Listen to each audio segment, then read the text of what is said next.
नमस्कार, स्वागत आहे सगळ्यांचं आमच्या नवीन ब्लॉग मध्ये।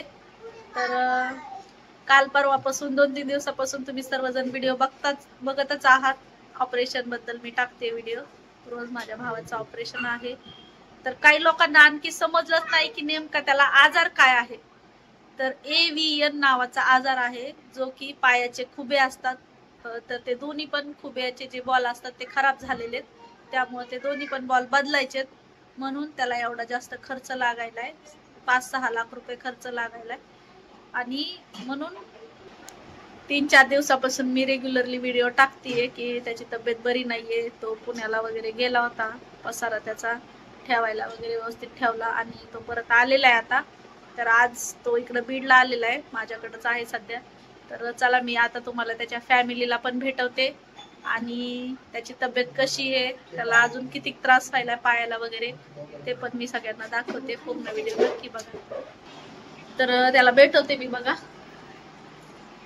तर हा बघा, हा आलेला आहे पुण्यावरून, त्याचा पसारा वगैरे ठेवून आलेला आहे तिथं व्यवस्थित। आणि ही आहे त्याची बायको योगिता। तर त्याच्या मुलाला पण मी भेटवणार आहे, त्यामुळे पूर्ण व्हिडिओ बघा। आणखी तो सध्या वरती खेळायला गेलेला आहे मुलगा छोटा। तर तुझ्या पायाचा आजार कसा आहे आता सध्या? सध्या काय दुखतोय पाय, ऑपरेशन केल्याशिवाय काय पर्याय? म्हणजे दोन्ही पाय दुखतात, पण एक पाय इतका जास्त दुखतोय ना की म्हणजे त्याला चालता येत नाही। आपल्यासारखं त्याला चालणं थोडं अवघड जातंय। त्याला एकदम इतकं जास्त लंगडतोय ना की काय सांगा। एकदा चलून दाखव बरं, दाखव ना, लोकांना समजत तरी रे। तर बघू शकता ते अशा पद्धतीने चलतोय बघा। त्याला ना थोडं चलणं अवघड जातंय। तर बघा असं चालायला, आपल्यासारखं त्याला चालता येत नाही। तो एकदम तिथं बस, एकदम जास्त लंगडत चलतोय तो। त्यामुळे त्यात लवकरात लवकर ऑपरेशन होणं खूप गरजेचं आहे। आणि आम्ही सध्या त्याच प्रयत्नामध्ये की लवकर त्याचे सगळे पैसे वगैरे जमा व्हावेत आणि लवकर तो बरा व्हावा। पोरगं कुठे गेलं? त्याचा मुलगा वरती गेलाय, तुम्हाला सगळ्यांना मी त्याला पण भेटवणार आहे। तर आम्हाला वाटलं होतं की सगळे पैसे वगैरे लवकर जमा होतील आणि आम्ही भरपूर प्रयत्न करून पण 3 लाखापर्यंत जमा केलेले, अजून 2-1 लाख रुपये तरी पाहिजेत। CM फंडचा पण आम्ही जो फॉर्म असतो तो भरलाय, पण पहिले अर्ध्याला अर्धे पेमेंट येत होतं वरतून CM फंड मधून, पण आता फक्त 50,000 ते 1 लाखापर्यंत मदत होईल। तरी पण 1 लाखाची थोडी अडचण येईल।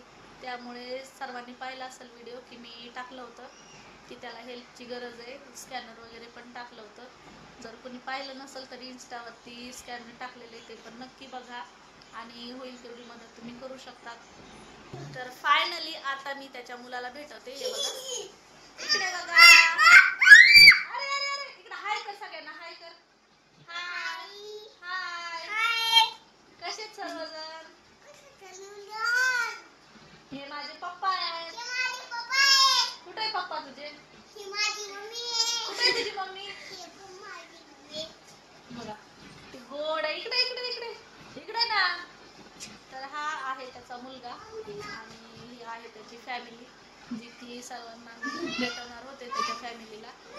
तर कशी वाटली त्याची फॅमिली नक्की कमेंट करून सांगा आणि लवकरात लवकर तो बरा व्हावा अशी ईश्वराचरणी प्रार्थना करा, हीच सर्वांना विनंती आहे। आणि बऱ्याच लोकांचं असं म्हणणं आहे की ऑपरेशन छोटं वगैरे असेल, तर ऑपरेशन खूप मोठं आहे, छोटं ऑपरेशन नाहीये। 4.5 तासाचं ऑपरेशन आहे। बापरे, मला तर आताच भीती वाटायली।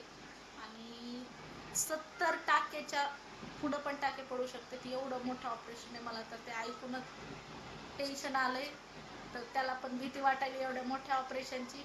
पण तुला सांगते, ऑपरेशनला काय घाबरायचं वगैरे नसतंय, मस्त भूल वगैरे देतात। आणि डॉक्टर संभाजीनगरचे डॉक्टर येणार आहेत बीडमध्ये, तर बीडमध्येच त्याचं ऑपरेशन होणार आहे। तर मोठं ऑपरेशन असल्यामुळे थोडीशी भीती वाटते, पण होईल व्यवस्थित, देवावर विश्वास आहे। कारण त्याचं वय लहान आहे आणि इतक्या लहान वयामध्ये इतकं मोठं ऑपरेशन म्हणल्यावर थोडीशी मनामध्ये थोडी खंत वाटते, थोडी भीती वाटते। पण तरी आम्ही त्याला बरंच ताकद देण्याचा प्रयत्न करतो आणि होईल त्याला बरं होणं एकदम गरजेचं आहे. त्याच्या बायकोसाठी, त्याच्या मुलासाठी, संसारासाठी त्याला बरं होणं खूप जास्त गरजेचं आहे. म्हणून सर्वांनी त्याला काहीतरी धीर मिळावा अशा कमेंट करा. चुकीच्या कमेंट करू नका. आणि चुकीच्या कमेंट करू नका मित्रांनो. आम्ही काय नाटकं वगैरे करीत नाही. तर तुमच्या काही कमेंट अशा मनाला लागतं तर प्लीज चुकीच्या कमेंट करू नका. उलट त्याला थोडा दिलासा मिळेल अशा कमेंट करा. ही सर्वांना प्रार्थना आहे, सर्वांना म्हणणं आहे.